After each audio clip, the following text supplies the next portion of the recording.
Buenos días a todas. Gracias por estar presentes durante mi exposición. Espero que os pueda parecer interesante y aportaros algún conocimiento, aunque sea poquito, sobre el tema del chemsex y sobre cómo podríamos trabajar la sexualidad sobria para usuarios de chemsex en HSH. Lo primero que quería explicaros es por qué escogí este trabajo.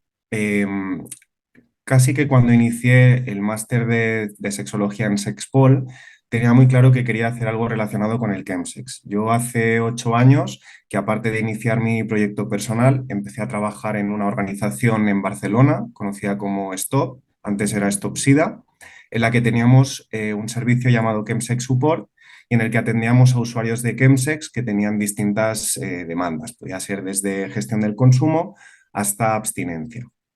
Entonces, durante estos procesos que yo trataba como psicólogo, me di cuenta de que algo que se necesitaba y que era realmente importante en todas estas intervenciones era abordar la sexualidad de las personas usuarias de chemsex. Entonces, por eso decidí estudiar este máster, también para poderlo aplicar y por eso, bueno, he llamado mi yo psicólogo, mi yo sexólogo, que ahora mismo se mezclan, ¿no?, con este resultado de haber estudiado el máster, y el objetivo, entre otras, será pues abordar esta sexualidad sobria desde una perspectiva integral. Vale, para introduciros un poquito en el tema del chemsex, creo que sería útil que viéramos este vídeo. Voy a ¿Te ver. puedes creer que no me acuerdo la primera vez que hice chemsex? O sea, yo, por ejemplo, con el tema de la tina, ¿no? Sí que tuve problemas con la tina durante mucho tiempo, pero no me acuerdo la primera vez que alguien me dijo, ay, prueba esto.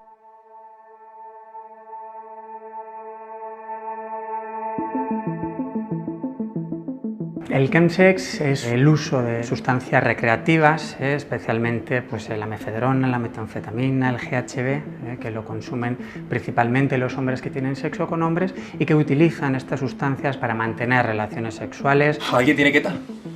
Es que yo tenía queta, tú. Yo no. ¿Dónde está la queta? ¿Dónde está la queta? ¿Tiene alguien queta? ¿Crees que es un problema de salud pública que va a ir en aumento? Yo pienso que sí, es preocupante por varias cosas. Las sustancias que se están utilizando en el contexto del chemsex son sustancias difíciles de manejar, son peligrosas. Estamos viendo que es un tema de consumo de sustancias, pero que van asociadas al sexo. Entonces, lo que nos encontramos aquí es con un tipo de sustancia que es altamente adictiva, tiene un potencial adictivo muy fuerte. La metanfetamina, por ejemplo, es 3 veces más adictiva que la heroína. Hacemos el seguimiento de más de 8.000 personas cada año a las que se les pregunta sobre consumo y sí que estamos viendo un aumento. Se han juntado también esta capacidad de comunicación inmediata que hace que a través de las aplicaciones pues la persona pueda mantener relaciones sexuales y obtener la sustancia que te la llevan a tu casa. En el macro yo creo que hay que hacer una reflexión sobre nuestros modelos de ocio, sobre cómo socializamos también dentro del propio colectivo y en el global de la sociedad. Todo aquello que tiene que ver con las drogas se estigmatiza. Me gusta que me follen y me gusta con 3 y me gusta con 10. ¿Tanto me tengo que drogar para poder ser? Estoy muy preocupado con las consecuencias que puede tener el chemsex para ciertas personas que son más vulnerables que el resto. Yo tuve mi proceso, ¿no?, con la tina o con el chemsex. Y la segunda oleada fue el aprender a pincharme, yo solo, ¿no? Es decir, vale, yo me puedo pinchar, ya está. Otro punto de inflexión, ¿no? De decir, vale, ahora tienes que controlar no solo el chemsex, sino el que tú te sabes pinchar.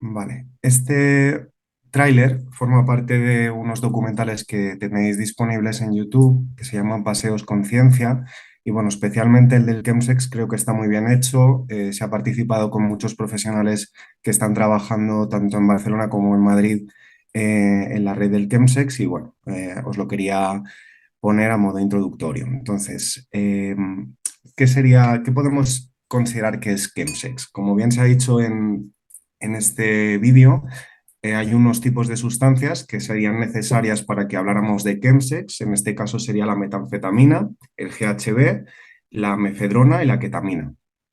Son sustancias que se utilizan inicialmente para un contexto sexual, aunque como pasa con muchas otras adicciones y uso de sustancias, poco a poco se va perdiendo ese uso inicial y se pasa a utilizar pues, con otros fines, como puede ser la evasión directamente, el no sentirme solo, abordar otras problemáticas que pueden tener las personas usuarias de chemsex.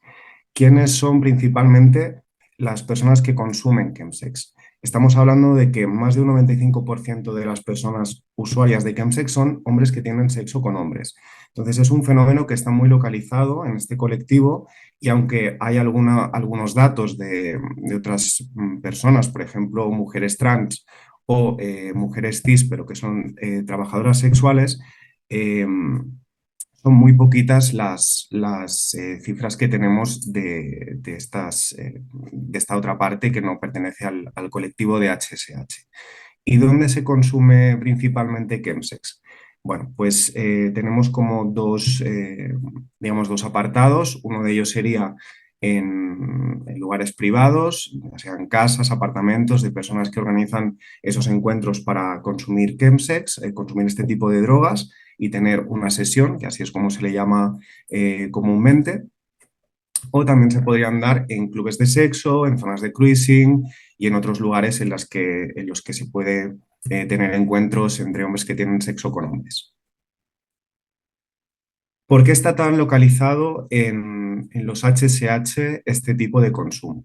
Bueno, pues partimos de una base de que ha habido mucho estigma social, entre ellos el tema de la homosexualidad, pero también el VIH, sobre todo en la época del SIDA, y esto hace que seamos un colectivo más vulnerable, en los que además aparecen ciertas consecuencias debido a este estigma, como que tenemos una mayor tasa de personas con ansiedad, una mayor probabilidad de desarrollar depresiones y también un mayor consumo de sustancias, hablando en general de cualquier tipo de sustancia que pueda que pueda alterar. Los factores de riesgo que pueden llevarnos a los HSH a llegar a tener prácticas de chemsex serían distintos. El primero de ellos, haber tenido consumos previos de sustancias. Aquí estamos hablando de cualquier tipo de sustancia que podría ser desde el alcohol mismo a los porros o sustancias que podemos considerar que son drogas de diseño. Esto favorecería el que pudiera haber un acceso más fácil al chemsex. Residir en una ciudad considerada como un destino gay, podría ser Barcelona, podría ser Madrid, Ibiza, Torremolinos, lugares donde haya una alta concentración de hombres que tienen sexo con hombres. La utilización de las aplicaciones de contactos, que también se comentaba en el vídeo que os he puesto, porque es una de las vías más directas y utilizadas para poder quedar con otras personas y que se produzca un encuentro, una sesión en el que va a haber este consumo de sustancias. Tener un entorno que consume, haber pasado por algunas ITS o tener VIH-Sida, sobre todo el VIH se considera una variable que se está estudiando como una de las más predisponentes al chemsex y tiene una explicación. Esto sí que quería explicároslo, aunque voy a ser muy breve. El tema del VIH, por mucho que todavía se está trabajando en ello y el estigma cada vez podemos decir que es menor, sí que es verdad que muchas personas que conviven con VIH tienen un cierto miedo al rechazo y sobre todo en cuanto a la intimidad, ¿no? Y en la sexualidad. Y el chemsex es el aliado perfecto para que todas aquellas personas que pueden sentirse inseguras o con ese miedo al rechazo a entrar en contacto con otra persona en la sexualidad, pues se les disipen absolutamente porque lo que importa en este tipo de encuentros es el consumo y no se pregunta un estado serológico para tener un contacto íntimo. Y por último, el sexo en grupo como práctica habitual.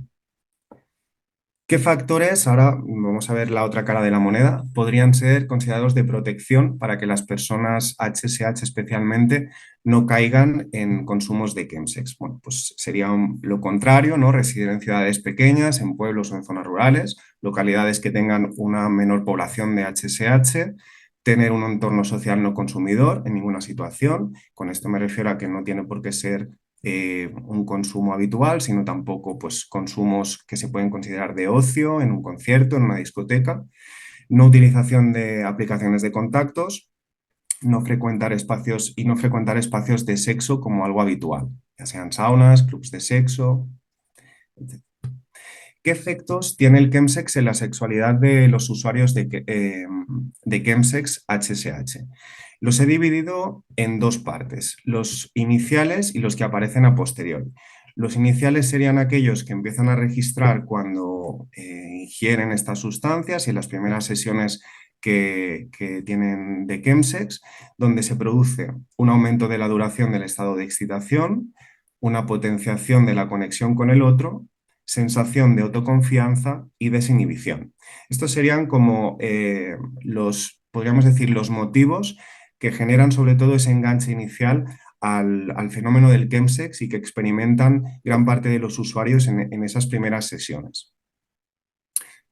Las consecuencias o los efectos que aparecen a posteriori. Esto puede ser tanto en una misma sesión, cuando ya han pasado unas cuantas horas, como cuando se tiene la práctica de chemsex como algo muy habitual. Bueno, lo primero serían los síntomas, vamos a decir, físicos que aparecen debido a que son sesiones que pueden durar pues, entre 1 hora y 24, 48 hasta 72 horas, se han contabilizado. Entonces, hay unos efectos muy evidentes a nivel físico, como puede ser la fatiga, que esto es debido al no descanso, a que son drogas psicoactivas que lo que generan es una no necesidad de dormir, una no necesidad de sueño, o al menos no se percibe. La deshidratación, igual que no se percibe el sueño, tampoco la sed, ni siquiera el hambre. Muchas veces, si no hay un control sobre las ingestas de comida o el irse hidratando cada cierto tiempo, pueden llegar a estados muy deteriorados a nivel físico. Otro de los fenómenos que sucede es el conocido pene de cristal. Como la mayoría de estas drogas que se consumen en el contexto de chemsex son vasoconstrictoras, se produce el efecto de la pérdida de erección. Muchos de ellos lo que hacen es introducir otra sustancia más en este cóctel para intentar garantizar el tener una erección durante estos encuentros sexuales. He puesto la Viagra, por ejemplo, pero podría ser cualquier otra. La incapacidad de empatizar con el otro y acaba generando una sensación de soledad y de decepción, muy al contrario de lo que aparece inicialmente. Ponía como uno de los efectos que pueden registrar en los consumos iniciales es esa conexión con el otro. Esa conexión desaparece en el momento que la sustancia ya deja de actuar en mi cuerpo o que ya ha pasado pues, tiempo desde que no consumo, y me encuentro con que esas personas con las que supuestamente había conectado ya no están, ya no tengo relación con ellas, y eso lo que hace es acentuar esta sensación de soledad y de decepción o frustración en cuanto a las relaciones sociales. Otra de los efectos sería que sin droga no se sienten capaces de atraer. Esto es consecuencia de la potenciación o de la autoseguridad que genera ese consumo inicial. En el momento en el que no consumo, que no tengo esa sustancia a mi alcance o no la he ingerido, lo que yo empiezo a sentir es que no soy capaz, que los demás no se van a fijar en mí, no me van a desear, porque el poder lo tiene la sustancia. Cuando yo tomo esa sustancia me siento pues, mucho más deseable y atractivo para los demás. La aparición de la vergüenza o del arrepentimiento, incluso a veces de culpa, esto tiene que ver mucho con prácticas que se pueden producir bajo los efectos de las sustancias en estas sesiones. Muchas veces se pierde, como decía, uno de los efectos es la desinhibición, por lo tanto se pierde mucho la capacidad de saber dónde está el límite de lo que quiero o no quiero hacer, hasta qué punto es algo que me están pidiendo los demás o es algo que quiero hacer porque me siento de esta forma habiendo consumido. El cambio de criterio para escoger la pareja sexual, esto también es algo que aparece muy frecuentemente.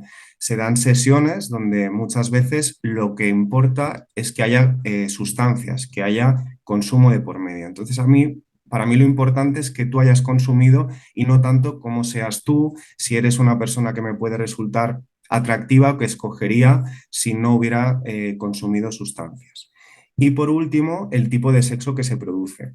Se suele dar un tipo de sexo mucho más desinhibido, también con prácticas mucho más fuertes, que podríamos relacionar o no con el BDSM, y prácticas que ponen muchas veces en riesgo no solamente la integridad física, sino también emocional de las personas. Se dan a veces situaciones en las que pues, alguien de los participantes de esa sesión puede haber doblado, como se dice comúnmente, que es llegar a un estado de inconsciencia, y se producen también situaciones de abuso.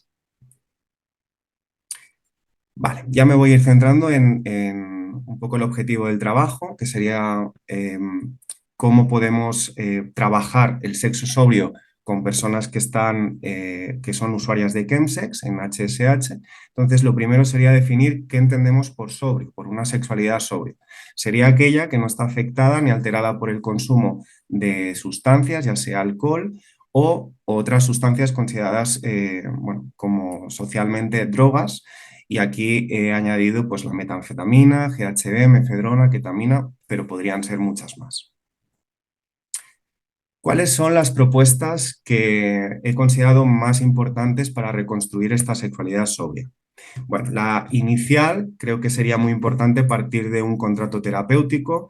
Son personas que tienen dificultades para establecer compromisos y para vincularse generalmente, y creo que a través de generar una buena alianza en las sesiones de terapia que podemos tener, utilizar esta herramienta de contrato terapéutico nos puede ayudar mucho a que sean personas pues, que al final sí que generen ese compromiso. Y creo que hay algo muy importante dentro de este contrato terapéutico, que tendría que albergar un no acceso a sexo con consumo. Es decir, no vamos a pretender que el consumo se erradique, sobre todo si la demanda puede ser de gestión del consumo, pero si lo que queremos es reconstruir una sexualidad sobria, como parte esencial de nuestro trabajo terapéutico sería garantizar que no se van a dar contactos sexuales bajo los efectos de sustancias a partir de que firmemos ese contrato. Después del contrato terapéutico, creo que sería importante trabajar con el mindfulness, que lo ha explicado antes una compañera. Me parece interesante la idea de volver a conectar con ellos mismos, sobre todo conectar desde dentro, con una parte de conciencia sobre el aquí y el ahora, ya que al final el uso de estas sustancias muchas veces les alejan de ellos mismos, de sentir pues cómo se sienten, quiénes son, qué necesidades tienen. Después de mindfulness he propuesto el trabajo con los sentidos, que sería hacer un recorrido también de reconexión con todos los sentidos, desde el olfato, el gusto, la vista, el tacto especialmente, y me parece que vuelve a ser un proceso interesante para personas que han estado muy desconectadas de lo que sienten, de las necesidades que tienen y de aquello que además les puede aportar placer por distintas vías sin que tenga que estar mediado por el consumo de sustancias. Luego he propuesto el autoplacereado, que ya la mayoría de vosotras lo conocéis, el ejercicio de masturbación consciente, sin uso de fantasía, lo he puesto así entre paréntesis porque me parece muy importante que cuando estamos trabajando con usuarios de chemsex la masturbación consciente, una de las tendencias que suelen aparecer más habitualmente es la utilización de fantasías, y curiosamente esas fantasías suelen estar muy asociadas al consumo. Es decir, yo me masturbo y pienso en alguna escena o en alguna situación que he tenido cuando consumía, o si utilizo porno voy a recurrir a porno en el que aparecen personas consumiendo o haciendo slamming, que sería inyectándose. Entonces, esto sí que sería muy importante recalcarlo, que no se use fantasía, y trabajar esa masturbación consciente desde la satisfacción con mi propio cuerpo y extendiéndolo sobre todo más allá de lo genital. Luego he hecho 2 propuestas sobre un tipo de masaje. He hablado del masaje californiano, que es el que más conozco. Es un masaje que está muy vinculado a lo emocional, viene de una tradición gestáltica. Y luego también propongo el masaje erótico. Este sería un pasito un poco más avanzado porque, como podemos entender, en el masaje ya hay una interacción, hay otra persona, hay una persona que me va a tocar. Entonces, esto sí que hay que reservarlo a momentos en los que detectemos que el usuario ya está muy preparado para recibir ese contacto, y también, a poder ser, sería interesante que el masaje se le ofreciera a una persona con la que ya pudiera estar vinculado. Tanto el californiano como el erótico son interesantes porque es un registro corporal que va más allá, evidentemente, de lo genital, y hay una nueva conexión, reconexión con aquello que me da placer, pero que viene de ese contacto con el otro. El trabajo de la vergüenza, que lo podríamos también dividir en 2 partes. A veces hay que hacer un trabajo sobre la vergüenza en cuanto a aquellas experiencias pasadas que han vivido durante periodos de consumo, de prácticas que han hecho en sesiones y de las que pues a lo mejor no quieren volver a repetir, cómo establecer esos límites y hacer un poquito esa integración. O también de aquellas prácticas que quizás sí que quiero llevar a cabo, que el consumo quizás me ha permitido llevarlo a cabo sin yo cuestionarme y sin hacer un juicio de mí mismo, pero ahora, como no vamos a utilizar sustancias, pues hay que hacer ese trabajo para que lo puedan integrar y lo puedan llevar a cabo sin ninguna dificultad. Y por último, propongo también el fomento de la sexualidad sin genitalidad. Creo que hay muchas de las personas usuarias de Chemsex, y si hablamos del colectivo de HSH, que cuando hablamos de sexualidad, la primera idea que les viene a la cabeza es la genitalidad, ¿no? Además, en este tipo de sesiones de Chemsex, lo que más se promueve es eso. Hay una gran importancia o una sobreimportancia a todo el tema genital. Proponer vías alternativas donde podamos enseñar, ¿no?, que existe también una sexualidad que no tiene que ver con los genitales, o que a veces se pueden incluir o no, pero no es algo imprescindible, eso también les genera nuevas posibilidades y les quita presión ante pues, una sensación de que si vuelvo a conectar con lo genital voy a acabar recayendo en el consumo. Y como conclusiones, bueno, pues quería destacar que he encontrado muy poquita bibliografía. De hecho, solamente creo que encontré 2 artículos que tuvieran que ver directamente entre la sexualidad sobria y el chemsex, es decir, es un campo muy poco estudiado, muy poco trabajado todavía. Y también he hablado aquí de las nuevas líneas de trabajo de sexualidad en adicciones, porque hay un histórico en el campo de las adicciones de considerar que la sexualidad debe ser algo que se debe detener en el momento en que hacemos un tratamiento en adicciones. Yo aquí voy a romper una lanza a lo que yo he tenido un poquito en mis casos, en mis experiencias, y creo que es muy importante trabajar la sexualidad a la vez que se puede trabajar en la cuestión de la adicción. En el caso del chemsex, es evidente que hay que separar la adicción de la sexualidad, pero no obviarla o olvidarla. La sexualidad, a más la trabajemos en estos procesos, más facilidad o menos riesgo va a haber de nuevas recaídas. Darle al usuario de chemsex la posibilidad de tener una sexualidad sobria, en este caso, puede ser precisamente una garantía para que no haya nuevas recaídas, porque si al usuario de chemsex le quitamos la adicción y a la vez le quitamos la sexualidad, descubre que la vida se convierte en un desierto para él. Entonces sería muy importante integrarla. Y por último, comentar también pues, que el tema del chemsex, aunque poquito a poco sí que se va conociendo, creo que es un tema que cada vez hay que visibilizar más y dar voz a esta problemática que para muchas personas a día de hoy no existe. Y bueno, está siendo un fenómeno muy grave, que cada vez está habiendo más casos, y no quiero enrollarme en esto, pero sí que incluso está habiendo muertes por chemsex que se están desconociendo absolutamente. Así que muchas gracias por vuestra atención.